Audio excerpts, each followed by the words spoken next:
Alhamdulillah ini panennya lumayan ya.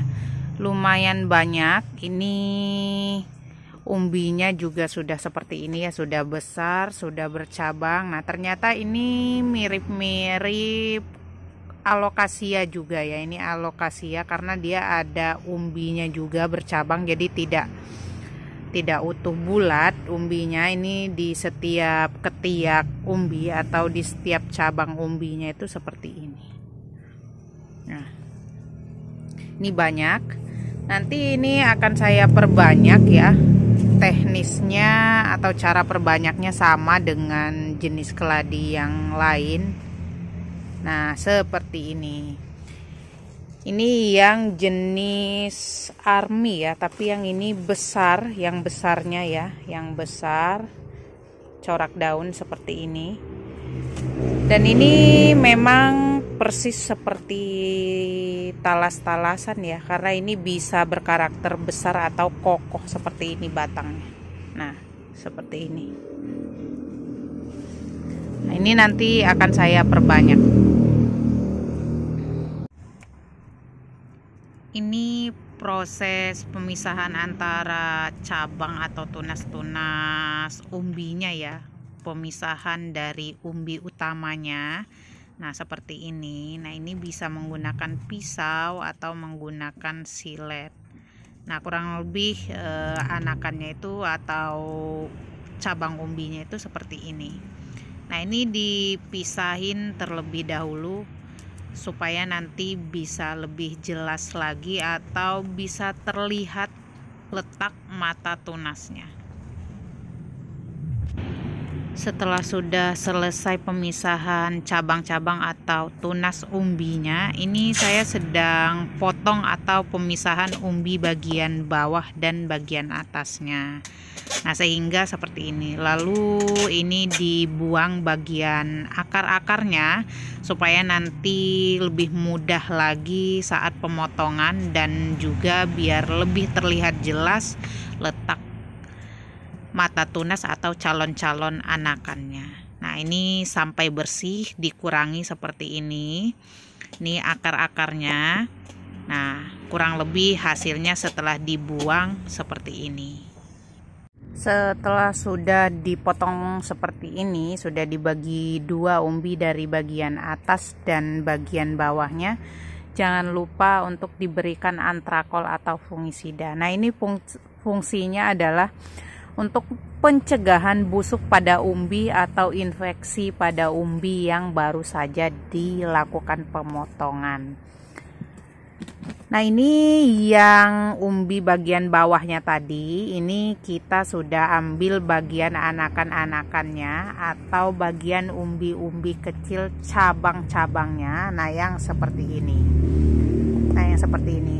Ini tidak lupa untuk umbinya. Ini kenapa kita bersihkan akarnya? Bersihkan akarnya nanti supaya peremajaan atau tumbuh akar-akar baru yang jauh lebih sehat, sehingga untuk tunas-tunasnya itu nanti akan lebih cepat juga berkembang. Ini nanti akan saya bersihkan terlebih dahulu akar-akarnya dan sisa-sisa tanahnya nanti supaya lebih jelas juga. Ini untuk mata-mata tunasnya yang seperti ini. Mata tunasnya terlihat jelas, baru nanti kita akan potong-potong sesuai dengan letak mata tunasnya. Nah, kalau saya perbanyak keladi jenis apapun itu biasanya nurutin mata tunas. Jadi saya cacah atau saya potong umbinya itu menyesuaikan letak mata tunas. Jadi besar-besar biasanya, makanya cepat besar dan juga cepat tumbuh kembangnya. Nah, ini mau saya bersihkan dulu akarnya. Setelah saya bersihkan, ini akan saya potong-potong atau cacah-cacah dadu seperti ini. Oke teman-teman, kurang lebih ketika sudah dipisahkan antara akarnya dan umbinya seperti ini jadinya bersih ya. Bersih dan lebih terlihat jelas mata tunas atau calon tunas anakan dari keladi ini tersendiri. Ini untuk umbi yang besarnya tadi, umbi atau talas yang besarnya tadi, ini dari tempat si cabang-cabang umbinya ini menempel. Nah, ini tetap akan saya potong-potong karena ini ada sebagian yang memang masih ada ininya, mata tunasnya, dan ini nanti akan saya potong-potong sesuai dengan mata tunasnya. Jadi ini kemungkinan besar akan banyak ya, karena ini mata tunasnya juga banyak. Nah, seperti ini. Nah, sebelum kita potong, ini seperti biasa sudah saya siapkan antrakol untuk merendamnya ya, untuk merendam kurang lebih 15-20 menit sebelum semai. Sudah selesai dipotong-potong atau dicacah-cacah seperti ini. Seperti ini kondisinya. Ini yang sebelah sini, ini yang mata tunasnya kecil-kecil ya, atau yang tadi umbinya bagian cabang-cabangnya. Nah, ini juga ada yang besar, ada yang kecil karena menyesuaikan titik atau menyesuaikan mata tunas. Setelah dipotong-potong seperti ini, seperti biasa, jangan lupa untuk direndam menggunakan larutan antrakol seperti ini. Nah, untuk tingkat kekentalan antrakolnya itu bisa disesuaikan seperti ini ya. Kalau saya bisa menyerupai pasta seperti ini. Nah, lalu kita rendam minimal ya, atau misalkan secukupnya 15 menit sampai 20 menit saja, lalu kita bisa atau siap untuk ditanam. Nah, ini jadinya banyak banget ya teman-teman, jadinya banyak banget karena mata tunasnya juga tadinya banyak.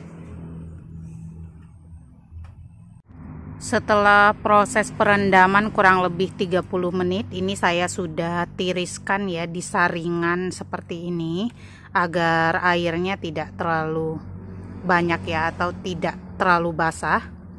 Untuk medianya ini saya sudah siapkan lumut ya, atau sphagnum moss. Nah, sphagnum moss ini adalah lumut pinus yang sudah saya proses pencucian dan juga sudah proses perendaman menggunakan air antrakol. Jadi tidak tumbuh jamur yang nantinya akan menyebabkan busuk pada bagian umbi yang baru kita cacah seperti ini. Nah, kalau yang misalkan untuk indukannya atau tadi bekas potongan bagian atasnya yang seperti ini bisa menggunakan lumut, bisa juga langsung menggunakan media yang seperti ini. Nah, ini saya menggunakan media yang seperti biasa, ini daun bambu yang sudah busuk atau lapuk ya, atau bisa juga menggunakan cacahan daun bambu yang sudah kering dicampur dengan sekam fermentasi. Nah, lanjut ya, ini saya juga untuk penyemaiannya sudah sediakan styrofoam yang seperti ini. Ini yang styrofoam bagian bawah yang ada bolongannya. Jadi nanti untuk penyemaian airnya tidak mengendap. Karena ini sifatnya, dan ini juga untuk lumut ini basah ya atau lembab. Ini tujuannya untuk perangsang akar, untuk percepatan pertumbuhan akarnya. Nih, ini umbinya. Nah, nanti kita semai menggunakan lumut yang seperti ini. Saat posisi sudah tertata rapi semua seperti ini sengaja saya jarang-jarangin seperti ini natanya, supaya nanti ketika tumbuh tunas tidak saling menempel akar satu sama lain. Nah, setelah seperti ini bisa langsung ditutup menggunakan lumut kembali, atau bisa juga dengan dibiarkan saja seperti ini. Nah, ini bisa dilihat, ini saya tutup menggunakan lumut yang sudah dicuci juga sama seperti ini. Tipis-tipis saja sehingga menutupi permukaan. Nah, seperti ini.